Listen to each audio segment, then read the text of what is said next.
The presidency, author and intelligence expert Melvin Goodman describes the history of the relationship between the White House and the CIA from the Truman years through today. Goodman explains how President Truman's quiet intelligence arm became a politicized source of covert actions around the world, from the Bay of Pigs invasion to the Iran Contra affair. This event was hosted by the National Archives at Kansas City. It's about an hour. Thank you, and good evening, and thank you, first of all, to Dale and to Gayla for the invitation to come out here, and all the wonderful hospitality, and the chance to get to the World War I Museum, which is a remarkable museum. And it's been an extremely pleasant couple of days. This is a great topic to deal with because it's controversial from the outset. No matter what I say, I think it's going to be controversial. But let me start with some controversial remarks that others made before I get to my own. And I would like to start with Senator Frank Church. Senator Frank Church from Idaho, of course, was the chairman of the Church Commission. And when the Church Commission investigation started, he made a remark that I think was unfortunate. He called the CIA a rogue elephant that was out of control. That's entirely wrong. If the CIA were a rogue elephant out of control, the problem would be easy. Because you would just get it under control somehow, and a president should be able to do that. But the president has given all of the missions, and quite a few of them were regrettable, that the CIA carried out came from the White House. So the CIA is quite obedient to authority, quite responsive to what a president wants, and if you look at the various covert actions over the years, and I'll be discussing some of them, these were directed, conceptualized, orchestrated, endorsed by presidents of the United States. Now, when we get into the controversy of the CIA itself, I think it's important to understand that when presidents come to Washington, they fall in love with two institutions. They fall in love with Camp David, and they fall in love with the CIA.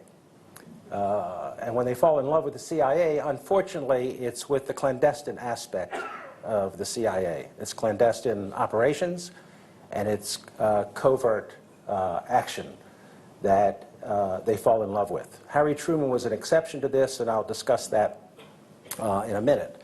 When presidents have had trouble with the CIA, it's been over intelligence analysis, where I spent 24 years as a Soviet analyst. And the remarks of a couple presidents will, I think, demonstrate what I mean. One of my favorites is Richard Nixon. When Richard Nixon sent Jim Schlesinger out to the CIA to become a director in the 1970s, he made it clear to Schlesinger that he was going out there to clean up the place. I happened to be at the other end of that because Schlesinger was playing a role in politicizing intelligence. Nixon clearly said to him that the CIA is nothing but a sanctuary of a bunch of Ivy League intellectuals who don't like me very much. The typical Nixon observation. And he also referred to them as a bunch of clowns.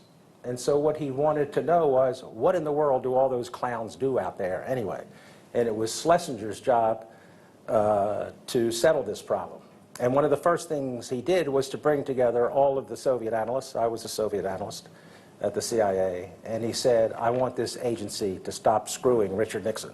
We knew this was going to be a very difficult period. Fortunately, he didn't stay around very long, so he didn't have a great impact.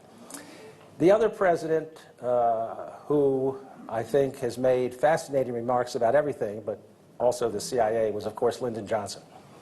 And what Lyndon Johnson liked to do is explain to people who came to the White House, particularly close friends who came from Texas, what it is that intelligence analysts do at the CIA. And he had his own interpretation of that.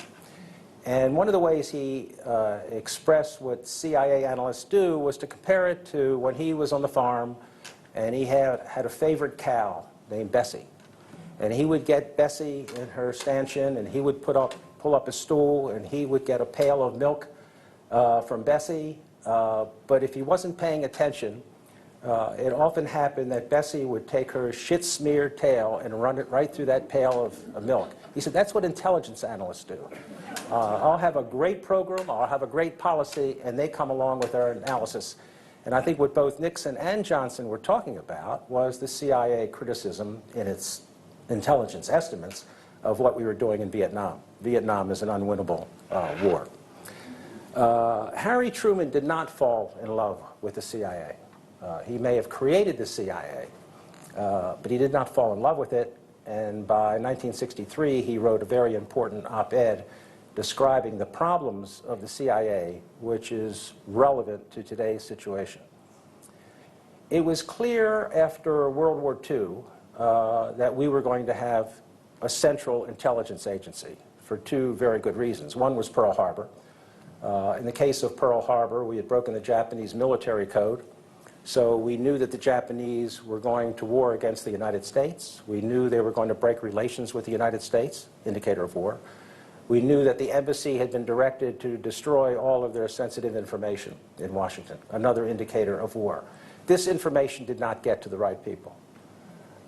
If it had, on any short list of possible targets, you would have to include Pearl Harbor and the Philippines. So this is a tragedy that did not have to happen in the way that it did. So 6 months after the war ended was when he sat down with intelligence types, most of them from the Office of Strategic Services, and began to talk about the need for an intelligence agency, never discussing the possibility of covert action or even clandestine operations, but putting the emphasis on intelligence analysis and clandestine collection of intelligence, which he thought were two legitimate functions for an intelligence agency. So 1947, when you get the National Security Act, which really is the act that still governs the national security architecture of the United States. In fact, you could argue it's time to go back and re-examine the National Security Act. But remember, it created the National Security Council, as we know it today. It created the Department of Defense. It created the United States Air Force as a separate service, and it created the Central Intelligence Agency. And the director of CIA was also the director of Central Intelligence, and here was one of the flaws in this piece of legislation. Because even though the director of CIA was supposed to be the director of all of the intelligence agencies, he had no authorization for personnel, for budget, for tasking, even to be the central intelligence figure for the President of the United States, the way, say, the chairman of the Joint Chiefs of Staff is the central military figure for the President of the United States. And that is a problem that still has not been corrected, even with the intelligence reform of 2004. 16 years later, when Truman was living out here in retirement, he wrote an op-ed piece for the Washington Post, highly critical of what the CIA was and what it had become. So what I want to deal with is not only that 16-year period, because you're talking about the presidencies of President Eisenhower and President Kennedy, but to look at the presidents that followed these two presidents. Truman's concerns, which I think are highly topical today and highly relevant today, were with what the CIA had become, which was not part of his original concept. In other words, when he was thinking of the CIA, he referred to this as the quiet intelligence arm of the President of the United States. He wanted a place where he could go outside of the policy arena, that is, outside of the State Department, outside of the Pentagon, outside of the Joint Chiefs of Staff, where he could get intelligence analysis that wasn't grinding some policy axe, that was supposed to be objective or balanced. What he saw that the CIA had become over the 16 intervening years was a very subversive organization that he said had become much too noisy in terms of all of the news that the CIA was creating, unfortunately, and was putting too much attention into covert action. And he said something that is very topical for today, which is he didn't want the CIA to become another Pentagon. And one of the arguments I've been making over the years, and certainly in the book I did on the CIA, The Failure of Intelligence, was the CIA has become essentially a paramilitary organization, which I think is not what Truman had in mind.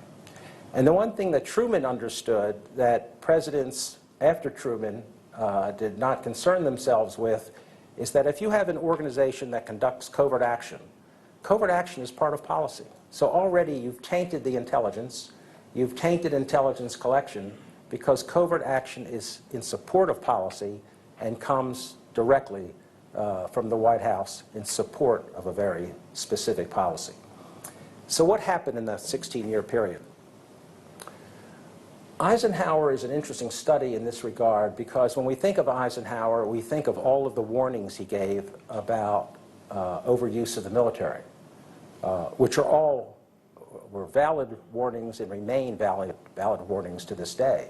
You're all familiar with the military-industrial complex observation in the farewell address of 1961. He gave a very important warning in a speech early in his first term in the Cross of Iron speech that he wrote himself, warning about bloated defense budgets that would not allow the United States to do what it needed to do in terms of infrastructure, domestic economy, educating our children. And there was a great line in it that he wrote about when we're spending on defense, and particularly when we're overspending on defense, we're spending the brains of our scientists, the sweat of our laborers, and the hopes of our children. And he warned against this.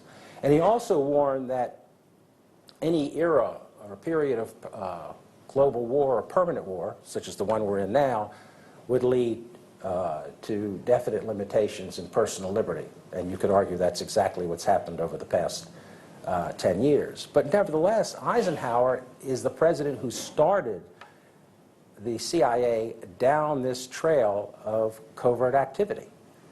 And when you run down the list of covert actions that he endorsed that came out of the White House, in every case they left the United States in a weaker strategic position than existed before these covert actions were conducted. 1953, the overthrow of the democratically elected government of Iran, Mossadegh substituting the Shah of Iran, an issue that remains in our bilateral relationship with Iran to this day. The following year, Guatemala, and the work that the CIA did working with the Guatemalan military in creating the K unit, which was responsible for all sorts of horrors and nightmares in Guatemala against the indigenous population. The decision to assassinate Lumumba in the Congo, even though it wasn't carried out by the CIA because a Belgian-sponsored group got to Lumumba before the CIA could get there. Think of the successor to Lumumba, who was Mobutu, probably the worst tyrant in the modern history of Africa. Cuba, even though Eisenhower didn't endorse the Bay of Pigs, and when it was brought to him by Nixon in a very emphatic way, and supported, of course, by John Foster Dulles and Allen Dulles, the brothers who ran state and CIA, Eisenhower considered the Bay of Pigs to be madness. But the attempts to overthrow Castro began in the last year of the Eisenhower administration. And finally, Indonesia, and the great crimes against the Indonesian civilian population because of the feeling that Sukarno was too far to the left for American interests, particularly economic interests. So these were not only covert actions that were strategic nightmares, but they were supported by a committee that Eisenhower appointed in 1954 under General Doolittle, the Doolittle Commission, which endorsed this kind of repugnant activity. And that's exactly what Doolittle called it, saying that now they were up against an implacable enemy, the Soviet Union, that was seeking world domination, tremendous exaggeration of the Soviet Union, even in the 1950s. Doolittle wrote a report that basically said that ends would justify the means, and the Americans would have to learn to understand this kind of repugnant behavior. And frankly, if you fast forward to more current time period, when you think of Dick Cheney's remarks about the dark side, they come from the same kind of thinking and conceptualization that we saw from the Doolittle Committee. When Kennedy came in to office, he had none of the experience, of course, that Eisenhower had. He was somewhat uncertain about the plans that were given to him for Cuba that included the Bay of Pigs, but he did call Eisenhower at the farm. And instead of Eisenhower saying or giving a sense of all of the qualms and hesitations he had about the Bay of Pigs, unfortunately, he advised Kennedy that when you have an exile force that you're training, if you don't put them to use, they're eventually all going to go home and begin to talk about an operation that never took place. And the United States could ultimately be embarrassed by this. So Kennedy went ahead with the Bay of Pigs, even though he had been misled by some of the briefings he got from CIA, that there were people around him, including former Secretary of State Dean Acheson and also Arthur Schlesinger and others, who warned him against the Bay of Pigs. And as we all know, this was what the CIA called in their IG report, Inspector General's report, the perfect failure. Bay of Pigs was just a nightmare. It's kind of interesting that here it is more than 50 years later, and there's a federal court of appeals, this was just last month in May, upheld the CIA in their efforts to hold on to documentation from the Bay of Pigs that we still don't know about, that still hasn't been declassified. So we're still living with this great fear of Cuba and great fear of Castro, and still unwilling to declassify documents. So Kennedy was responsible for that nightmare, which could have undercut the Kennedy administration from the very start, and if it hadn't been for the Cuban Missile Crisis, Kennedy's image would have been much different. But Kennedy was also responsible for the overthrow of the Diem government in Vietnam, which strategically was totally flawed, because one of the reasons why we wanted to move Diem out of the way were the clandestine reports the CIA was collecting legitimately, that Diem was looking for a way to open up negotiations with the North Vietnamese, which we were not in favor of. But in moving Diem aside, and he was killed in the process, you really ended any possibility of having a legitimate government in Vietnam that we could work with. So when you look at Vietnam as an unwinnable war, which it was, like Iraq, like Afghanistan, this is something that we knew from the outset. Now, when you march through the presidents after Eisenhower and Kennedy, the die was cast, in a sense. The model of covert action, the model for clandestine operations, the model for political assassinations, for regime change, all this had been set. So when you get to Richard Nixon and the operation against Chile, again, like the Guatemalan operation, which was encouraged by United Fruit, which was the largest landholder in Guatemala. In Chile, you get economic interests, again, like ITT and mining interests that were in favor of overthrowing the leftist government, the democratically elected government of Allende. And in response, you get Pinochet and that dictatorship, which brought more horrors to Chile. In fact, when Richard Helms, the CIA director, left the White House with the mission that he had been given by Henry Kissinger, he was stunned by the authority that he had to conduct covert operations in Chile. He ended up lying toward before a congressional committee and was fined for that, but he was somewhat shocked by the authority that he had. Nixon was followed by Gerald Ford. Ford's contribution to the CIA was extremely unfortunate because Ford introduced a concept for politicizing the intelligence of the CIA. He introduced the concept of Team A, Team B. Team A was, of course, the CIA and the political analysis of the CIA. Team B was a team that the Ford administration wanted to introduce, and I have no trouble with that as a discipline for challenging the analysis of the CIA, but this was a group of neoconservatives, handpicked by the White House, led by a Harvard professor, Richard Pipes, who was very anti-Soviet, General Danny Graham, who was anti-Soviet, Paul Wolfowitz, who was anti-Soviet, who tried to push analysis of the CIA to the right, ironically at the very time when the Soviets were realizing that the missile race was getting them nowhere and it was time to seek another approach toward arms control. So the Team A, Team B concept, which was fostered to a great extent by two names that are very familiar to you, Dick Cheney, who was the chief of staff for Jerry Ford, and Donald Rumsfeld, who at that time was the youngest Secretary of Defense since the creation of the National Security Act and the Department of Defense. And ironically, he became the oldest Secretary of Defense in our history when he served for George W. Bush. Ford, of course, was followed by Carter. Carter was extremely suspicious of the CIA. His Vice President Mondale was too. In fact, this was a period that Carter used, a 4-year period, where we did not send soldiers into combat.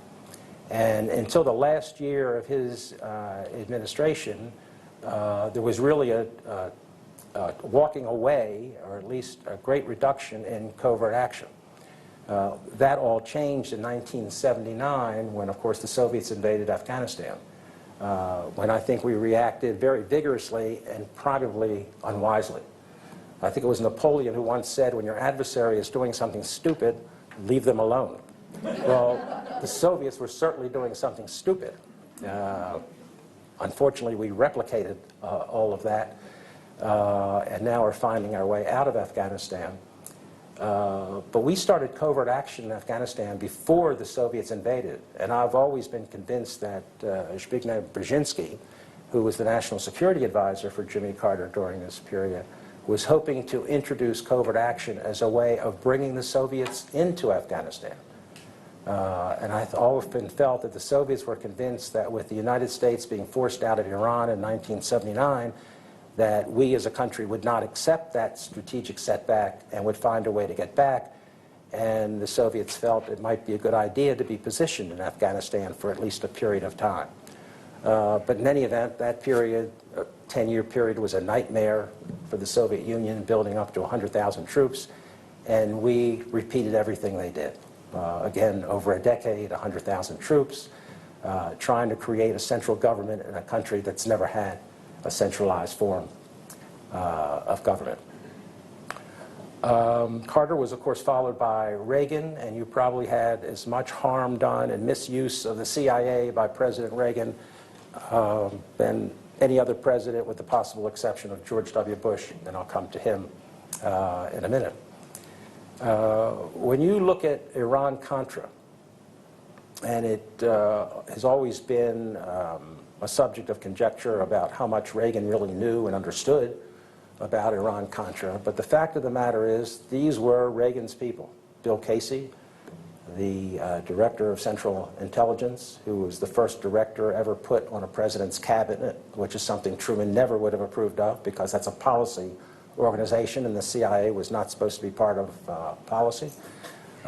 It was led by people in the National Security Council, including John Poindexter, the National Security Advisor to the President, key officials of both the National Security Council and the CIA, all of whom were pardoned later by George H.W. Bush in his last month or two in office, so we'll never really get a full understanding, but clearly this was Reagan ignoring the laws of the land. In the first case, selling arms, first out of Israeli inventories and then our inventories, to Iran, a state that was involved with acts of terrorism, which was a violation of law, and then using the profits from those sales to provide money to the Contras, which was a violation of the Boland Amendment. So when you think about impeachment, particularly based on not following the law of the land, there were clear grounds for impeachment. And I think if the country hadn't gone through the nightmare of the Nixon process, there may have been some people who would have considered impeachment. But Reagan was much too popular for that, and the country didn't want to live through that kind of experience so soon again. Reagan was also responsible for appointing the most ideological CIA director in the history of the CIA, and that was William Casey. Casey was a campaign director for Ronald Reagan and did a wonderful job as a campaign director, but he certainly was not suited to be a CIA director.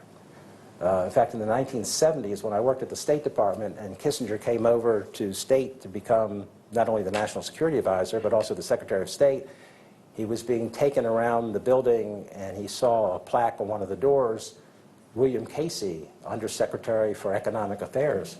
And he said to this poor Foreign Service officer who was taking him around, how in the hell did he get in this building? He's senile. Can you do something about that? And of course, what is a Foreign Service officer going to do about William Casey as an Undersecretary of State for Economic Affairs? But Casey was gone within a period of months after that. With George H.W. Bush, you get not only the appointment of Robert Gates as the CIA director, even though Gates was the deputy to Bill Casey. So when you look at all of the politicization of intelligence, which led to the failure to anticipate the decline of the Soviet Union, you have to point to Casey and Gates, who were the filters for intelligence during this period. This is why I left the CIA in 1986 to go to the National War College. Reagan tried to make Gates a CIA director in 1987 when Bill Casey died. But the chairman of the Senate Intelligence Committee, David Boren, senator from Oklahoma, called Gates at his home that night after the first day of testimony and said, "The committee doesn't believe you in terms of your expressions of knowing nothing about Iran Contra." And of course, Gates was lying at that time, and he had to pull his name out of the process. But in 1991, he had laundered his credentials and convinced Boren that he would be a good director, and Boren guaranteed to the White House, that's a Democratic chairman guaranteeing to a Republican White House, the system is not supposed to work that way, that he would get him through, and that's exactly what he did. When you get to Bill Clinton and George W. Bush and Barack Obama, I think you get three presidents whose appointments to the CIA and directors of CIA were extremely questionable. I have a lot of questions with regard to Bill Clinton's stewardship of national security in general. Bill Clinton was responsible for abolishing ACTA, the Arms Control and Disarmament Agency, and I don't think it's properly understood how closely ACTA and the CIA worked in terms of providing verification and monitoring of arms control agreements. So with abolishing ACTA, which the right wing wanted in the 1990s, led by Jesse Helms and Newt Gingrich, and Clinton caved into that pressure, we lost a very important tool for conducting arms control and disarmament policy on an international level. And when you look at Clinton's appointments, Jim Woolsey, George Tenet, the same George Tenet who told George W. Bush that it would be a slam dunk to produce the intelligence to support the decision to invade Iraq. And remember, George Bush did not want that intelligence to convince himself. He wanted that intelligence to convince us. Bush was dedicated to the idea of using military force in Iraq, and I don't think it really mattered what the intelligence said. But if you go to the memoirs of Bush and Rumsfeld and Cheney and Condoleezza Rice, all of them argue that it was intelligence that convinced them that we needed to take action. That is just total nonsense. The intelligence was totally flawed, but people who knew that there was also intelligence that made it clear there were no weapons of mass destruction in Iraq. So when you get to George W. Bush and you get really to some of the worst aspects of CIA conduct in the field of clandestine operations. And of course, I'm talking about the secret prisons, the renditions policy, which was really a kidnapping policy, detentions, torture, and abuse. All of these things were part of what Dick Cheney called the dark side in U.S. clandestine operations. Barack Obama comes into office with very little background in national security affairs. That was always the weakness of the Obama candidacy. It's not that he had not been in Washington that much to be a political participant in how Washington operates on a political level, but he had never really demonstrated an intense concern with national security policy. I always thought from the start that he was somewhat intimidated by the military and the Central Intelligence Agency. His appointments, when you look at his first national security team, were extremely weak. Leaving Robert Gates at the Defense Department made no real sense, and I think was caving in to not only the right wing, but conservatives within the Democratic Party, appointing Hillary Clinton to the State Department with no real experience as an international steward of American national security policy, appointing a three-star retired Marine general Jones to be the National Security Advisor, which only lasted about 18 months because he was totally unsuited for that role, and putting in Leon Panetta, who has been a wonderful civil servant over the years, but was a rather tired civil servant by this time. It was not an effective director of the Central Intelligence Agency. I think he was captured from the outset by the operational side of the House, and he also carried out the White House mission, which was started by George W. Bush to weaken the process of oversight within the CIA.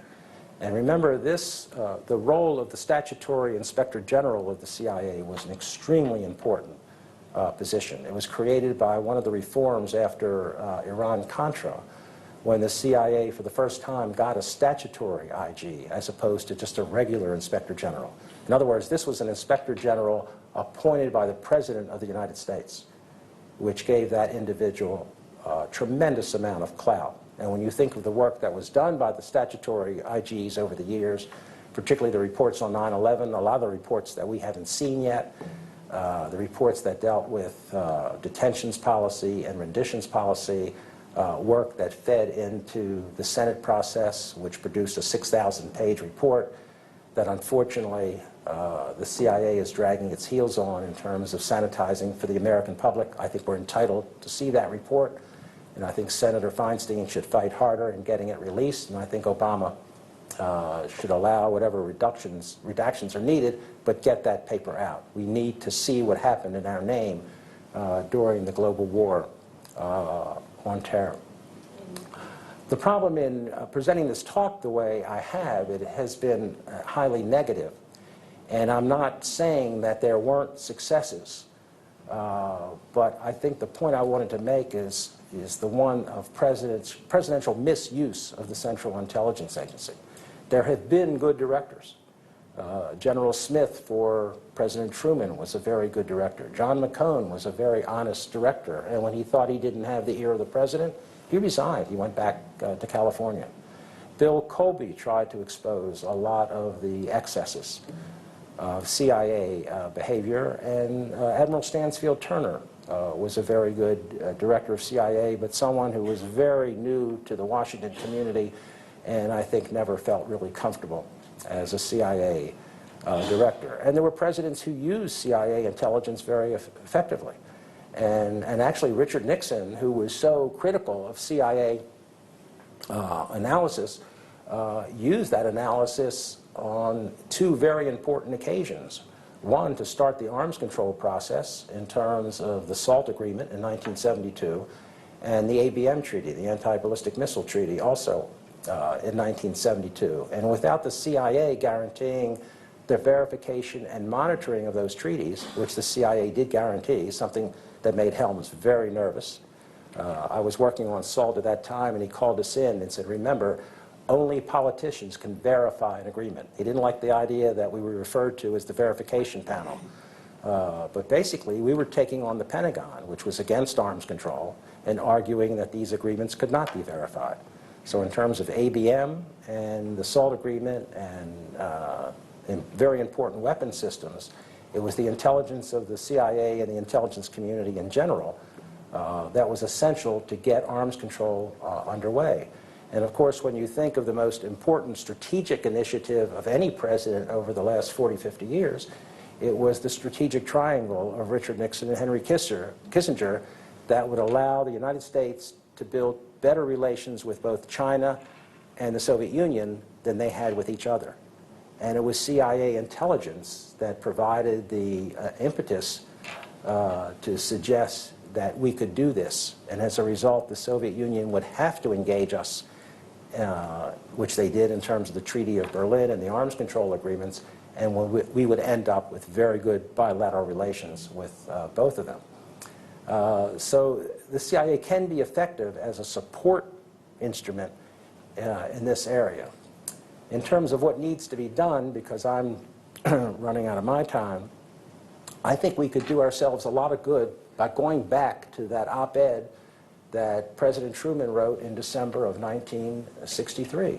The warning about covert action, the warning that covert action is policy, and covert action, and therefore can taint clandestine collection and even taint intelligence analysis, that the CIA should not be a second Pentagon, it should not be a paramilitary organization, and it would be necessary to return the CIA to the role of the quiet intelligence arm of the president. This would mean demilitarizing the CIA, which needs to be done, which is something that Obama addressed over a year ago when he gave a very important speech at the National Defense University, in which I thought he made it clear that he wanted the use of the drone turned over to the military. And we have reduced our drone missions, but they're still being run by the Central Intelligence Agency, which is an important paramilitary activity. But we need to demilitarize, we need to decentralize. It might not be a bad idea to have a statutory term for a CIA director, as we do for the FBI director, so that each president doesn't feel he has to have his own intelligence director, which we've been doing for the last 30 years. And finally, what I would like to see is separating intelligence analysis and clandestine activity into two separate organizations. They should not be under one roof. So going back to President Truman would be a good way to start. So with that, I'd like to hear your comments and questions and criticisms. I think we have a lot to talk about.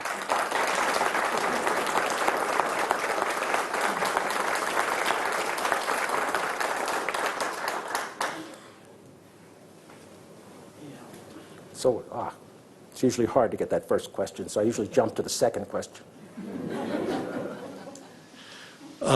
Could you talk a little bit about the division of responsibility between the National Security Agency and the CIA? And we've been hearing a lot about the National Security Agency's collection of information as though they are what you seem to be referring to as what the CIA should be doing, that is strictly collecting information. Yeah. The CIA was created by Truman openly in 1947 as part of the National Security Act. The National Security Agency was created secretly by Truman in 1952 with a very specific mission, and that would be their role in communications intelligence and signals intelligence. So they had the function to intercept all communications and all signals abroad. It was strictly a foreign mission dealing with foreign intelligence collection, with no responsibility for domestic function any more than the CIA was going to have any jurisdiction in domestic matters. But the National Security Agency is essentially a collection agency where they have gotten off the rails, and it's kind of interesting that the director of NSA, when they got into domestic surveillance, which I think is a violation of the Fourth Amendment of the Constitution, and there's at least one federal appeals judge out there who agrees with that position, was when they started the massive surveillance. Yet when Michael Hayden was nominated to be the CIA director, and I went down to talk to some staffers about this issue, the question of his role at the NSA and massive surveillance and the metadata that we've seen never came up in the confirmation process, which was indeed unfortunate. But their focus is a very narrow focus on intelligence collection of signals and communications intelligence. And when you look at the body of law that protects intelligence, they get protection in the law that no other intelligence collection gets. So whatever you want to think about Edward Snowden, of course, he's a very controversial character. He has violated very serious laws, which makes his return to this country and how that is conducted an extremely difficult process because these laws will be pursued in terms of violation of signals and communications intelligence. He is in a lot of trouble, as we all know. Several years after the 9/11 attack, there was a reorganization of intelligence agencies where there's now one director literally supposedly overseeing absolutely everything. How has that impacted the CIA? Well, it's clearly weakened the CIA, and the intention was to weaken the CIA. You're talking about the Intelligence Reform Act of 2004 that created the Director of National Intelligence. Now, to a certain extent, you could argue that the Director of CIA, who up to that point was also the Director of Central Intelligence, wore these two hats, but it was too much responsibility for any one individual. And I said at the outset, one of the flaws of the 1947 National Security Act was it did not give the CIA director, who was the Director of Central Intelligence, any authority in terms of personnel or budget or tasking, moving people around as missions change. But when they created the Director of National Intelligence, he didn't get that authority either because the Pentagon would not allow it. Before he could even be sworn in, Donald Rumsfeld, who was very adroit in terms of understanding the bureaucracy. In fact, when you put Rumsfeld and Cheney in a room together, I mean, they could control a bureaucracy like no other pair of individuals could do. So before the Director of National Intelligence, the so-called National Intelligence Czar, got his desk at the new building, Rumsfeld had already created the Undersecretary of Defense for Intelligence and made sure that all of those responsibilities dealing with military intelligence stayed with the Pentagon. And when you look at the entire intelligence community, 80 to 85% of the budget and personnel belong to the military, whether they're civilian or military. It's a military operation. That's why a CIA outside of that military process was so important. And if you look at the directors of national intelligence, with the exception of one individual, a retired Foreign Service officer, John Negroponte, who served for a while and realized he had no authority whatsoever, so he resigned to take a position at state. All of the directors of national intelligence have been retired generals and flag officers, admirals. And I would argue that the military, which does a lot of things extremely well, one of the things they don't do well is strategic intelligence. And the real problem we have in terms of intelligence analysis is strategic intelligence, long-term intelligence. That is not their thing. The military does worst-case analysis, and that's another reason why Truman wanted a CIA. So it has not been a measure that's led to any improvement in terms of the real problems of the intelligence community. Recently read a book called The Brothers about Foster Dulles and Allen Dulles, which seemed to set the table for the CIA and foreign policy for the rest of the century. My question is, how influential were they on Eisenhower, or was Eisenhower the one that was calling the shots? It was unclear from that book, at least, as to... Yeah, it was. When you were dealing with Eisenhower and strategic concerns and the use of the military, it was Eisenhower's policy. John Foster Dulles and Allen Dulles, Richard Nixon as vice president, did not have great influence over Eisenhower. Eisenhower had an uncanny sense of how to control the military. In fact, one of the best warnings he did not put in writing, but it was on his way out of the White House in December, January of 1960, 1961, when he was ruminating with a group of his close advisors, and he said, God help the United States when the person who sits in this chair after me does not know how to deal with the military. And Eisenhower did. So all of the efforts that Allen Dulles made and John Foster Dulles made to bail out the French at Dien Bien Phu, Nixon was prepared to use nuclear weapons to do it. Getting involved in Vietnam, which the Dulles brothers and Nixon wanted to do. Bailing out the British and the French and the Israelis in the stupid attack to prevent the nationalization of the Suez Canal. Doing something about the Soviet invasion of Hungary. You know, all of this criticism of Obama about Ukraine. Look at Eisenhower in Hungary in 1956.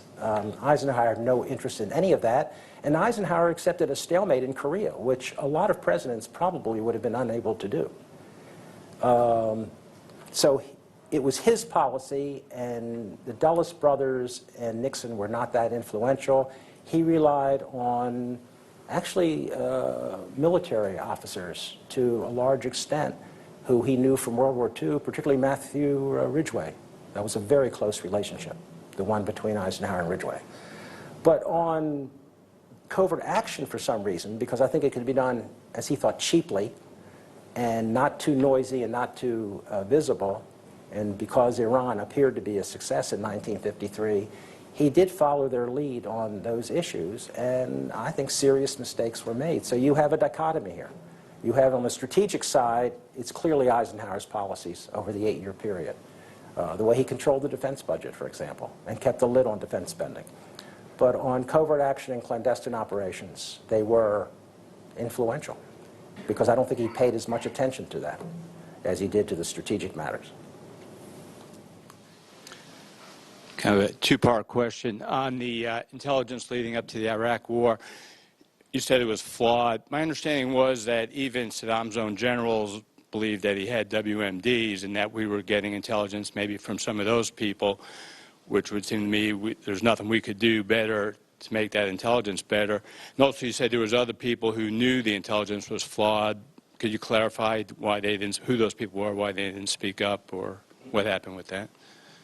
Well, first of all, there were, one of the things that Saddam Hussein did extremely well, and this was a great strategic deception, was, what worked against him, was convincing international communities to some extent, and his own people, including general officers, that he had weapons of mass destruction, particularly chemical weapons, that he was willing to use against his own people. Saddam Hussein never thought he would use these weapons against us. He was more concerned about an internal revolt than he was anything else, particularly after the flawed war against Iran over the 1980s, when not only he had chemical weapons, he used chemical weapons. But the CIA had all sorts of collections that made it clear, including from his son-in-law, who defected, went to Jordan, and then was lured back into the country and killed in return for giving up this information, who made it clear he had no weapons of mass destruction, that they were destroyed either by his own forces or by the U.S. military during the Desert Storm operation, or in the wake of Desert Storm.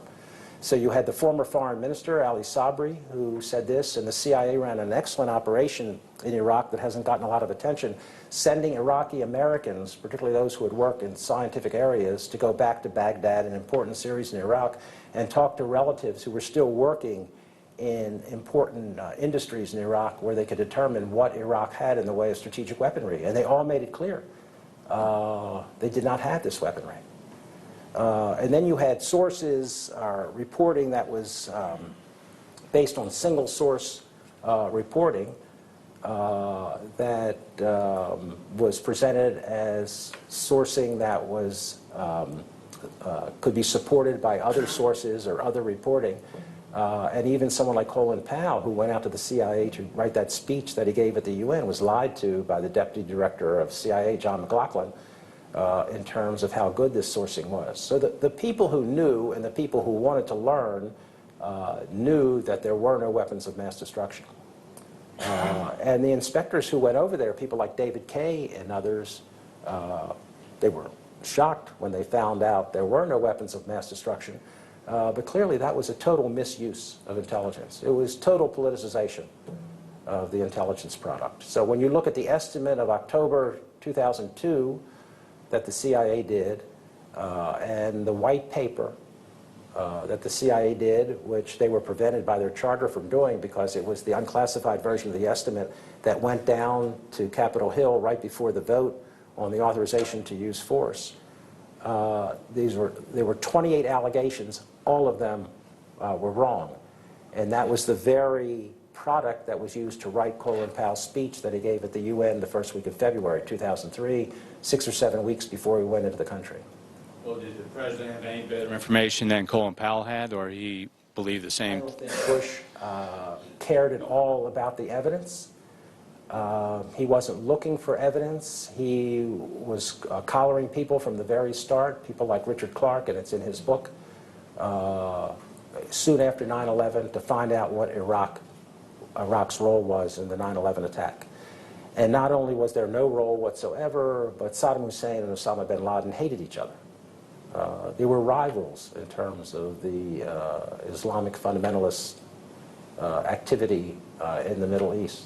They weren't allies at all. And this was known to Bush, it was known to Cheney. But you know, Cheney's position was the 1% factor. If there's a 1% chance that Saddam Hussein has weapons of mass destruction, we have to take action. Well, this is justification for what Cheney wanted to do. We wanted to punish someone after 9/11. There was no doubt about that. There was no punishment to be dealt to Afghanistan because there were no strategic targets. There was no real terrorist movement by then because al-Qaeda had been routed from the country, very effectively, by the way, by the CIA and the military over a 2-month period with 450 people. That's why this war is such a tragedy. After December 2001, we should have turned the keys back over to the country.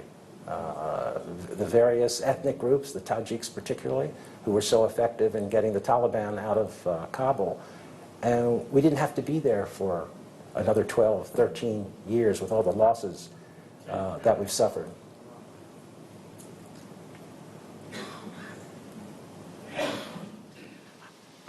You spoke in your opening remarks about the CIA not being a rogue agency, and that the things that have happened is because they've been misused by the presidents.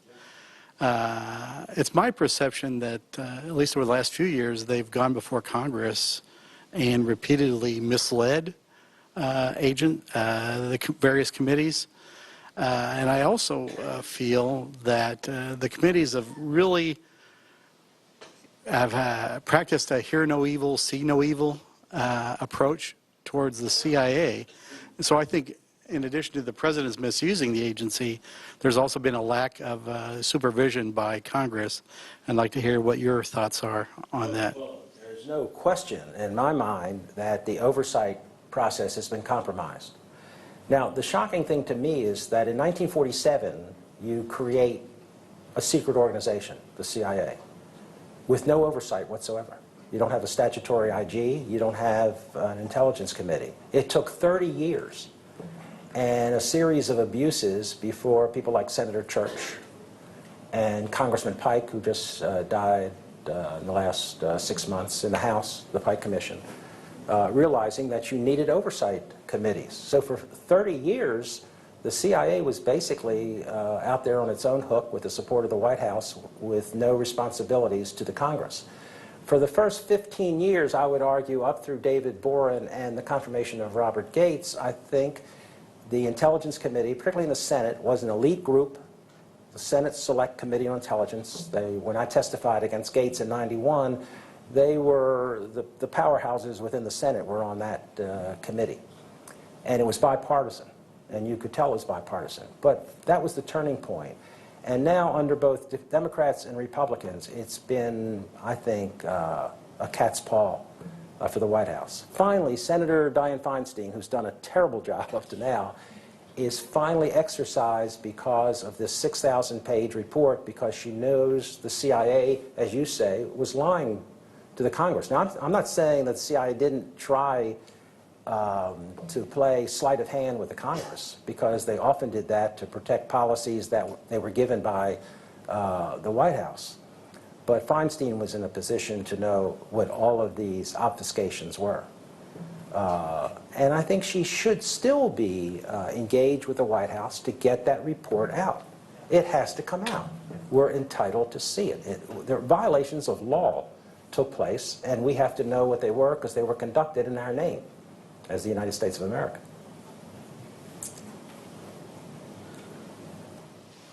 On the Benghazi thing, I know Hillary Clinton in her new book is saying she didn't want to get involved in the politicization of the issue, but it seems like Mike Morrell, who I saw him, I think it was on 60 Minutes, talking about how he prepared the talking points or whatever, but it seems like he was heavily involved in politicizing that whole Benghazi issue from the beginning. Do you have any thoughts on that?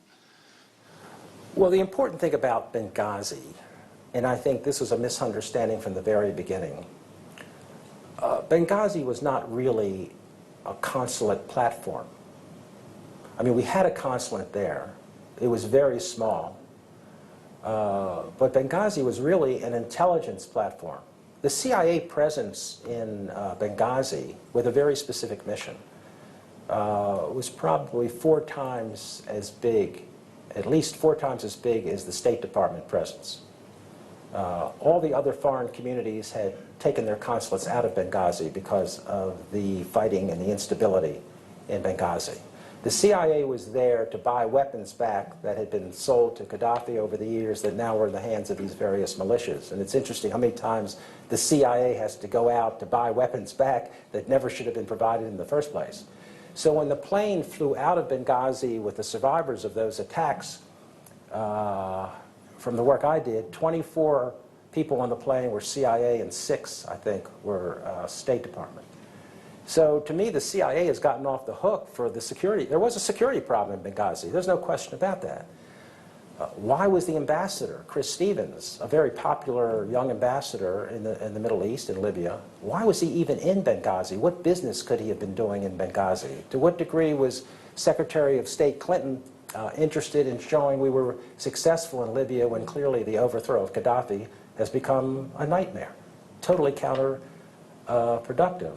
I believe there was some politicization of those briefing points. And it's kind of interesting that Susan Rice, who's now having trouble giving a description of what happened with this trade-off between the American soldier and the 5 Taliban, is the same one who bollocks the briefings about Benghazi on the talk shows because people like Hillary Clinton ran because they didn't want to go on national television in the wake of Benghazi. Benghazi was indeed a nightmare. And I think the people who were there knew it was a terrorist attack that probably had nothing to do with this anti-Muslim film that was making the rounds in the United States. But it's unfortunate that it's being so politicized. I don't think anyone is really trying to look at Benghazi for what really happened. It's being used as a partisan weapon in this case, and that's not good for any of us.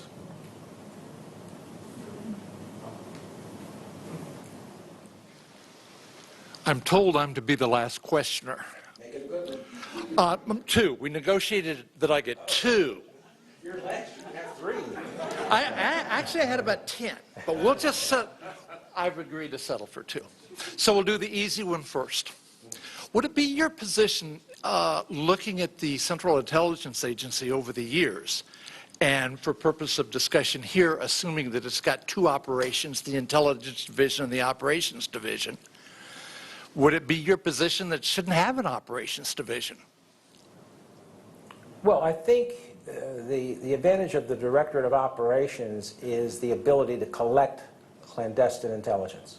And I would continue to support that.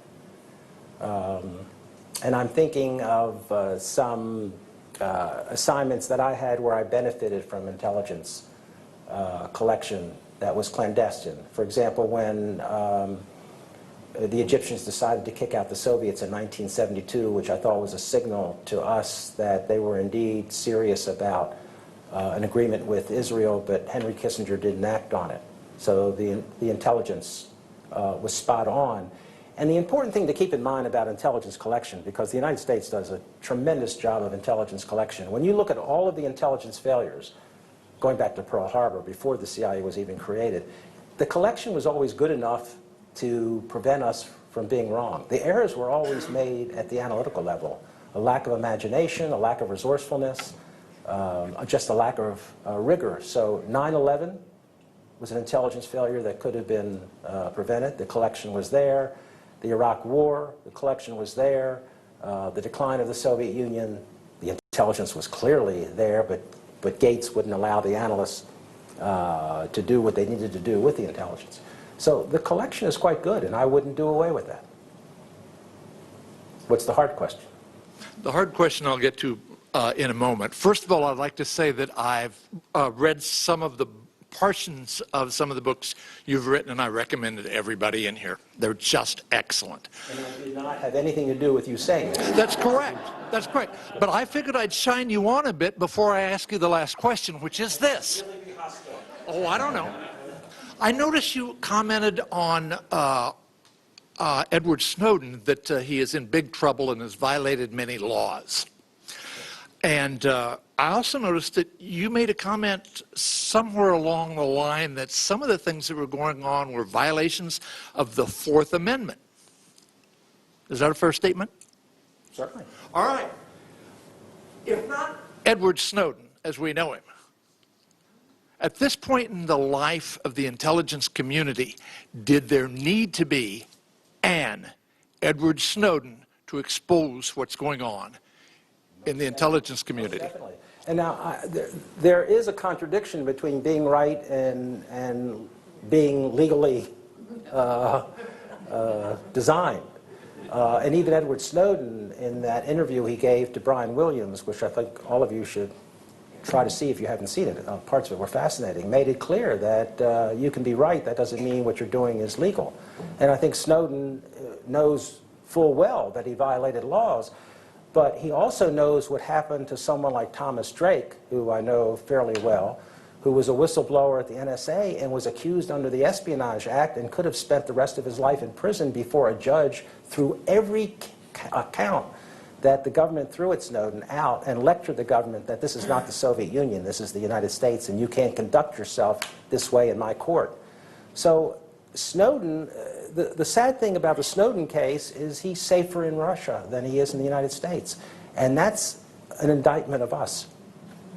I think what he has revealed to us is something we needed to know. And in some ways it should be a wake-up call about the excesses of the intelligence community.